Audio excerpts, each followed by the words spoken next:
마태복음 5장 10절에서 20절까지의 말씀을 보도록 하겠습니다. 우선 세 가지 내용의 이야기가 나오는데 율법 17절 이야기를 하고 13절 이야기를 하고 10절 이야기를 하고 거꾸로 한번 진행을 해보도록 하겠습니다. 예수 그리스도는 율법을 완전하게 하기 위해서 오신 예수님이라고 17절에 이야기를 하고 있네요. 율법을 완전하게 하시겠다는 말은 무슨 뜻입니까? 18절에 그 해답이 나오네요.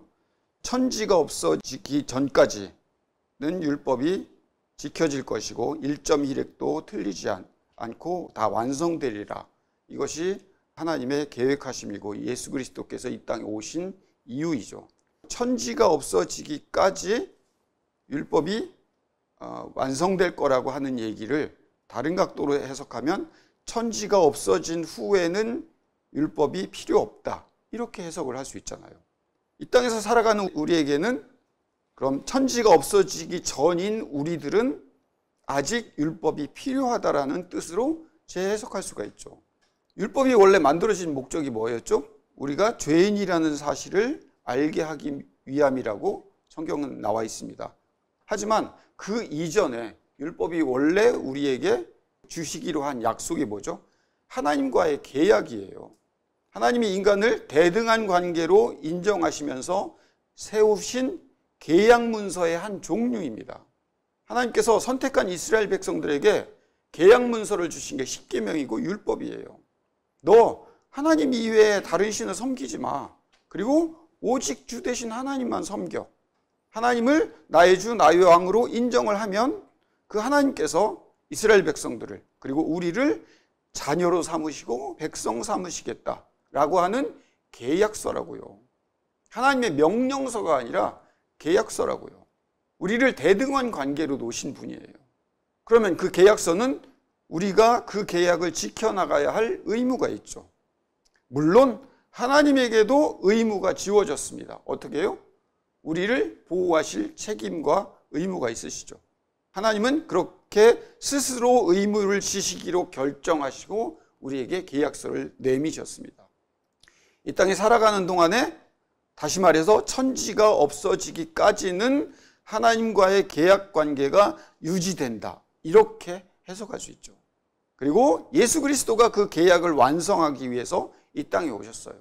왜요? 하나님과의 계약을 체결하면 되는데 왜 굳이 하나님의 아들 예수 그리스도가 이 땅에 오셨죠? 이 계약을 위반할 사람이 누구예요? 하나님이 위반할 거예요? 우리 인간이 위반할 거예요? 당연히 우리 인간이 위반할 수밖에 없는 그 사실을 아시고 하나님께서 우리의 인간의 계약 위반에 대해서 하나님께서 하나님의 입장에서 확고하게 계약을 유지하기 위해서 하나님은 계약을 위반할 리가 없으니까 그리고 인간이 수없이 그 계약을 위반했으니까 그 계약을 지키기 위해서 하나님 입장에서 예수 그리스도를 보내셔서 그 계약을 완성하시기 위해서 오셨다. 그게 율법이란 이야기입니다. 예수님의 등장으로 말미암아 십자가의 도장으로 계약 해지를 못하게 하나님이 붙잡고 만드시기 위해서 완성하러 오셨다. 이게 율법이라고요. 계약을 소홀히 하는 자를 엄단하시기로 하셨습니까? 성경 거기 읽어보세요. 율법의 1.1획도 잘못한 자는 지옥에 떨어지리라고 나와 있어요? 아니에요. 천국에서 작은 자로 취급받을 뿐이에요. 그렇다는 얘기는 뭐예요? 모두가 천국에 간다라는 의미로 해석할 수 있어요.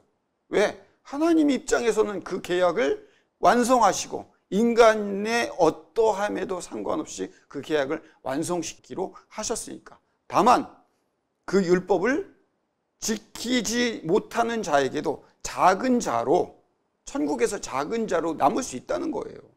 여러분들 그 사실은 전혀 모르고 그냥 넘어가셨잖아요. 율법을 하나라도 안 지키면 죽일 놈, 지옥 갈 사람, 나쁜 사람으로 우리는 이해를 했잖아요.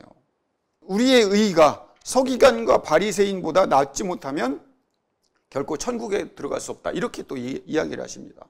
무서운 이야기로 들려요. 율법을 서기관과 바리새인보다 더 철저히 지켜내야 하는 새로운 법을 가지고 오신 분이 예수 그리스도입니까? 아니, 이 세상에서 율법을 서기관과 바리새인들보다 더 잘 지키는 사람이 어디 있어요? 근데 그들보다 낫게 율법을 지켜내라는 거예요. 그러면 예수 그리스도가 와도 다시 그 율법 속에 우리가 빠져야 되는 겁니까? 아니에요. 그 뜻이 아니라고요. 서기관과 바리새인은 율법을 잘 지켜내야만 천국에 가는 것으로 아는 사람들이라고요. 근데 너희들은 그들보다 나은 자들이다. 왜 나은지 알아? 예수 그리스도가 그렇게 너희를 붙들어서 율법을 지키도록 만들게 기어코 만드시고 붙들게 하고야 예수 그리스도를 너희가 믿고 있기 때문에 율법을 지켜서 천국에 가는 저 서기관과 바리새인들과는 달리 율법의 참뜻을 아는 너희들은 주의 왕되심, 하나님이 주인됨을 인정하는 삶을 사는 너희들이 하물며 천국에 못 가겠느냐, 바리새인들보다 당연히 낫지 않겠느냐, 이 이야기라고요. 이해가 가세요? 이 이야기를 더 다지고 정리하기 위해서 소금과 빛 얘기를 거꾸로 돌아가 보겠습니다. 너희는 세상의 소금이라. 우리가 이 본문을 보면서 우리의 신앙생활 내내 무슨 걱정을 하고 살았어요? 어떻게 하면 빛과 소금이 되면서 살 수 있을까? 이거 걱정하고 살았잖아요. 근데 이 본문을 정확히 읽으셔야 돼요. 너희는 세상의 소금이라. 여기서 끝장났어요. 우리의 어떠함에도 상관없이 너희는 세상의 소금이야. 너희들은 소금으로 지음받아 이 땅에서 보내진 존재들이야 라고 하나님이 정해 주신 거예요. 그리고 우리는 그래서 소금으로 쓰일 사람들이에요. 이 원리를, 이 복음을 깨달은 우리들은 이미 소금인 거예요. 소금처럼 살라는 말로 빛된 행동을 해야 하는 율법으로 돌아가는 것이 아니라 소금으로 지어진 존재가 자꾸 설탕으로, 미원으로 우리는 살고 싶어 해요. 세상은 우리를 설탕으로 살으래요. 성공하래요. 세상은 우리를 미원으로 살게 하래요. 그래서 미원처럼 넣는 모든 음식에 감미로운 환상의 향을 내는 그런 존재로 살도록 세상은 우리에게 촉구하고 요청하고 우리를 유혹한다고요. 그리고 세상은 우리를 설탕처럼 달콤하고 성공지향적인 삶을 살으라고 요청을 한다고요. 거기에 너희는 소금이야. 다르게 살지 말고 소금처럼 사는 거야. 왜? 너희들은 원래 소금으로 지어져서 짜게 나왔어. 너희들 존재가. 너희는 그리고 세상의 빛이야. 숨겨도 숨겨지지가 않아. 우리가 빛된 행동들을 해내야 되는 것이 아니라 우리가 예수를 품고 있으면 예수가 저절로 드러나는 그런 삶이 우리야. 왜? 세상은 갈수록 어두워져 가거든. 자신의 이익과 자신의 가족의 이익, 내 것만을 위해서, 그리고 내가 속한 집단의 이익만을 위해서 살아가는 그런 어두움의 세상에서 우리 하나님의 자녀들, 우리들은 양보하고 품어주고 감싸주고 이해하고 도와주고 손해보고 사는 삶을 살아가기 때문에 그것 자체가 빛이야. 그렇게 많이 살든 조금 살든 1000분의 1만큼 살든 상관없어. 왜? 아주 조그만한 꼬마 전구 같은 그런 불빛이 켜져 있어도 캄캄한 어둠 속에서는 빛이 비춰져. 아주 몇천 볼트의 큰 전구로 그렇게 비춰줘도 하나님의 자녀고, 내가 실력이 없어서 꼬마 전구처럼 조그맣게 빛을 발한다 할지라도 빛이야. 그것을 숨길 수 없어. 너희들은. 그게 우리를 빛으로 우리에게 보내신, 소금으로 보내신 하나님의 뜻이라는 거예요. 10절로 가보겠습니다. 다시 의를 위하여 핍박받는 자는 복이 있나니. 의를 위하여 핍박받는 게 뭐라고요? 그게 소금으로 살아가는 거고 빛으로 살아간다는 의미예요. 그게 율법을 완성한다는 의미예요. 자, 그 의미가 어떤 것인지를 예를 한번 들어드리려고 합니다. 목사님, 어떠세요? 생활은 괜찮으세요? 어려운데 우리는 괜찮게 지금 꽤나 이렇게 저렇게 그럭저럭 닫았다 열었다 하면서 예배 드리고 있어요. 지금 한국에 보니까 코로나로 인해서 많이 엄중해서 지금 예배도 잘 못 드리고 있던데요. 목사님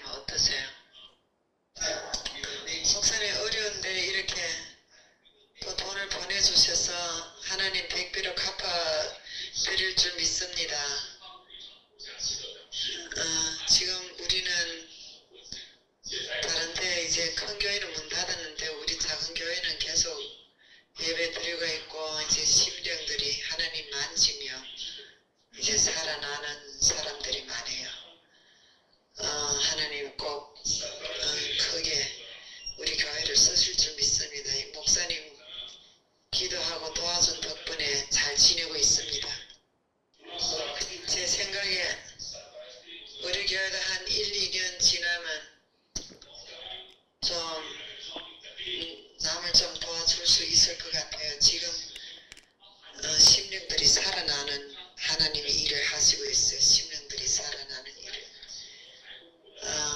먼저 성도들이 바로 서고 말씀 안에 뿌리 내리고 바로 서고 그 일을 주님이 지금 하시고 계시는 것 같아요. 그리고 우리도 지금 도와야 되지요. 목사님도 좀 돕고 그날이 올 줄을 믿습니다. 하나님 쓰실 줄 믿어요. 목사님 감사해요. 계속 소조를 세우고 있어요. 소조 모임, 소조 리더를 세우고 이제 그 일을 계속해요. 큰 교회들은 절반이나 사람들이 다 해쳐졌어요. 유해도 그렇고 LS도 그렇고 청도도 그렇고. 그러나 우리 교회는 문치가 있어요. 그러니까 이제 소조로 계속 경영하고 리더들이 세워지니까 이제 그 안에 성령이 이제 함께하는 그 공동체 안에 하나가 되는 그 성령의 역사가 있기 때문에 이제 서서히 서가요. 목사님 감사해요. 도와줘서 기도해줘서 감사해요. 의를 위하여 핍박받는다는 게 뭐 대단한 게 아닙니다. 여기 최 집사 부부가 헌금한 돈, 그리고 우리 한 집사님이 헌금한 돈, 그리고 우리가 헌금한 돈, 이렇게 모아서 많지 않은 돈이지만 선교를 했어요. 우리는 완벽하게 무언가를 해내야 되고 그게 아니에요.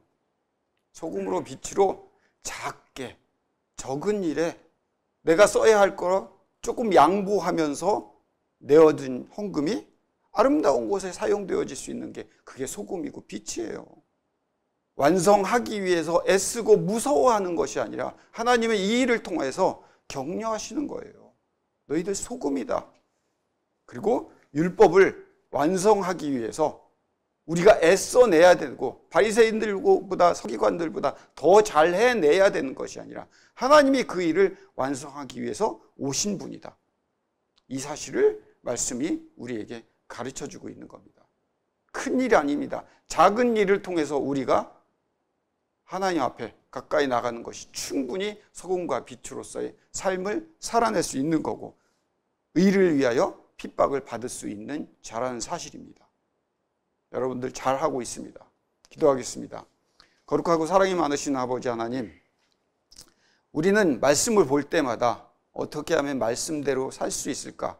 그러지 못한 우리의 자신에 대해서 안타까워하며 율법으로 그것을 완성하려고 애쓰는 삶만을 살았던 그런 말씀 보기에서 이제 하나님께서 하나님이 주인 되셔서 하나님이 이 일을 이루어가고 계시는 그 과정 가운데 우리는 참관자로 관중으로 하나님의 일하심을 지켜보는, 그래서 하나님을 찬양해내는 그런 자로 살아갈 수 있는 주의 귀한 백성들 되게 주님 인도하여 주시옵소서. 우리가 많은 거 할 수 없습니다. 꼬마 정구 같은 그런 역할밖에 할 수 없지만 그런 빛이 세상에 숨겨지지 않고 드러나서 세상 앞에 보여질 수 있는 것이 하나님께서 우리를 빛으로 보신다는 사실을 기억하고 살아갈 수 있는 주의 백성들 되게 주님 인도하여 주시옵소서. 예수님 이름으로 기도드립니다. 아멘.